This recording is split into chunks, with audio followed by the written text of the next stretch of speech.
السلام علیکم ورحمت الله وبرکاته.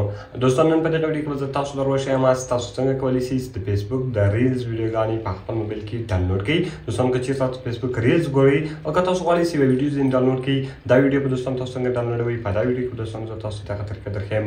نو دغه ویډیو له موږ سره تر پایه وګورئ او ویډیو خامخا له خپلو دوستانو سره شیر کړئ تر څو هغه هم له دې طریقې څخه فایده واخلي. نو نور وخت نه اخلمه، زه د ویډیو په طرف ویډیو شروع کوم. نو دوستان دې لپاره باید تر ټولو مخکې تاسو راسئ په خپل موبایل کې باید یو اپلیکیشن ډاونلوډ کړئ. دغه اپلیکیشن لینک ما تاسو ته د ویډیو په ډسکرپشن کې او په اول کمنټ کې درکړی ده. د هغې څخه تاسو ډېر په اسانه طریقه سره کولی شئ تاسو دا اپلیکیشن ډاونلوډ کړئ.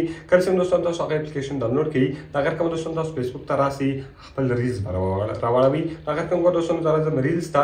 کله چې دوستان تاسو ریلز ته راسئ، د هغې کوم دوستان تاسو به یوه ویډیو راولئ او ویډیو به دوستان تاسو پلی کړئ. نو کله چې دوستان هغه ویډیو تاسو راوړوئ او د هغې رقم بیا تاسو راسئ په د 3 ډاټ نشان باندې به کلیک وکړئ. دلته به دوستان تاسو کاپي لینک وایي، دا لینک به دوستان تاسو کاپي کړئ او د هغې رقم دوستان تاسو کوم اپلیکیشن چې ډاونلوډ کړی ده هغې اپلیکیشن ته به ولاړ شئ. کله چې دوستان تاسو هغې اپلیکیشن خلاص کړئ، د هغې اپلیکیشن به تاسو موبایل کې خلاص کړئ. نو د هغې رقم دوستان تاسو راسئ، د هغې اپلیکیشن به په خپل موبایل کې خلاص کړئ. کوم اپلیکیشن چې تاسو ډاونلوډ کړی ده د هغې رقم بیا دوستان تاسو راسئ، کوم لینک چې تاسو کاپي کړی و هغه به دلته دوستان تاسو پیسټ کړئ او د هغې رقم په ګیټ ویډیو باندې به دوستان تاسو کلیک وکړئ.